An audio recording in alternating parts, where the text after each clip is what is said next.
Assalamualaikum warahmatullahi wabarakatuh. Selamat pagi teman-teman, apa kabar semuanya? Semoga dalam keadaan sehat walafiat ya. Saya Lucia Nuraini, NIM K2519051 dari Pendidikan Teknik Mesin UNS.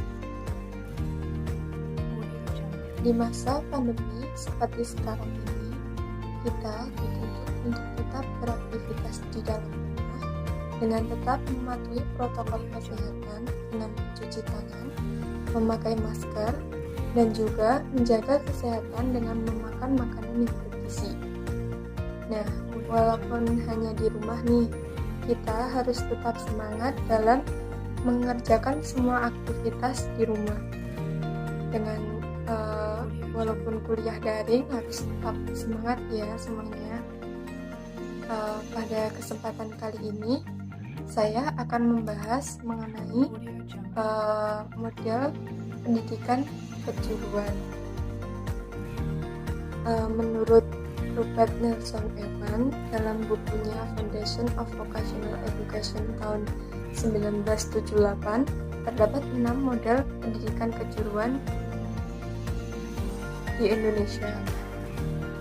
Nah, yang pertama yaitu model pasar atau market model, kemudian yang kedua model sekolah atau school model, yang ketiga model sistem ganda atau dual system, yang keempat yaitu model pendidikan kooperatif, kemudian yang kelima informal vocational education, dan yang terakhir yaitu pendidikan kejuruan dengan model school-based enterprise.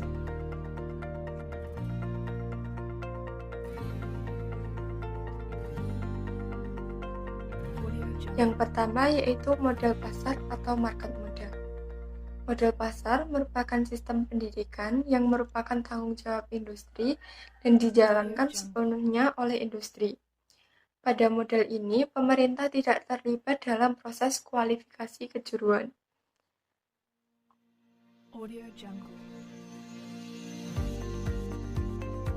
Kemudian yang kedua yaitu model sekolah atau school model. Model sekolah adalah pendidikan di mana pemerintah berperan secara langsung merencanakan, mengorganisasikan, dan memantau pelaksanaan pendidikan kejuruan. Pada model sekolah ini sepenuhnya dilaksanakan di sekolah. Model ini berasumsi bahwa segala hal yang terjadi di tempat kerja dapat diajarkan di sekolah dan sumber belajarnya ada di sekolah. Model ini sering disebut dengan juga model birokratik.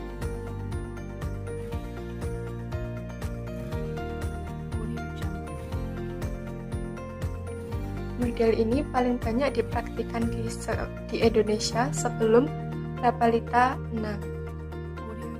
Dan juga pada model sekolah ini banyak dikritik karena boros atau tidak efisien, kurang mampu menjaga relevansi, kurang mutakhir, dan juga konservatif. Yang ketiga yaitu model sistem ganda atau dual system. Model sistem ganda yaitu sistem pendidikan yang merupakan perpaduan antara model pasar dan model sekolah. Pada model sistem ganda ini menganggap bahwa pembelajaran di sekolah dan pengalaman kerja di dunia usaha akan memberikan pengalaman belajar yang lebih bermakna. Model ini telah banyak dipraktikkan di Jerman, Swiss, dan juga Austria. Tamatan model ini umumnya memiliki kemampuan berkualitas tinggi. Selanjutnya yaitu tujuan dari pendidikan sistem ganda. Yang pertama, menghasilkan tenaga kerja yang memiliki keahlian profesional, meningkatkan dan memperkokoh keterkaitan antara lembaga pendidikan dan pelatihan kejuruan, meningkatkan efisiensi penyelenggaraan pendidikan dan pelatihan tenaga kerja.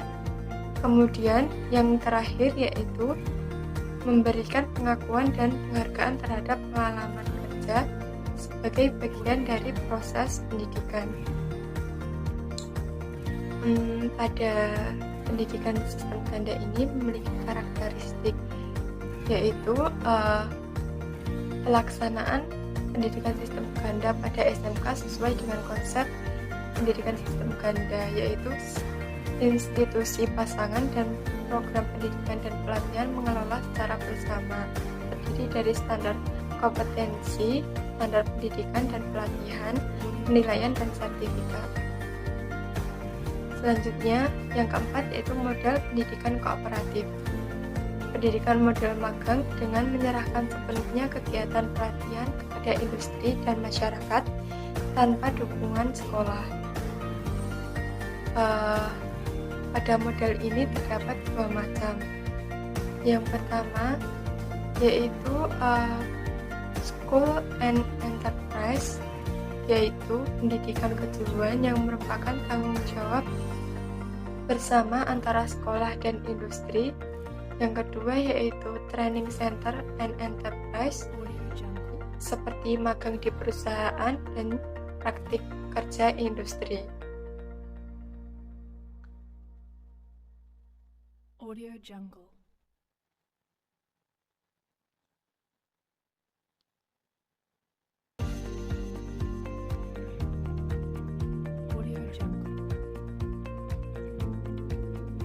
Pada model kooperatif ini, kerjasama antara lembaga pendidikan dan industri yang dikembangkan di Amerika Serikat. Selanjutnya yaitu Informal Vocational Education. Sistem ini lahir dengan sendirinya atas inisiatif pribadi atau kelompok untuk memenuhi keterampilan dan tidak dapat dipenuhi di pendidikan formal. Dan yang terakhir yaitu pendidikan kejuruan dengan model School Based Enterprise, atau kalau di Indonesia disebut dengan unit produksi. Model ini pada dasarnya adalah pengembangan dunia usaha di sekolahnya dengan maksud selain untuk menambah penghasilan sekolahnya, juga untuk menambah pengalaman kerja yang benar-benar nyata pada siswanya. Mungkin itu saja yang dapat saya sampaikan. Kurang lebihnya mohon maaf. Wabillahi taufiq wal hidayah. Wassalamualaikum warahmatullahi wabarakatuh.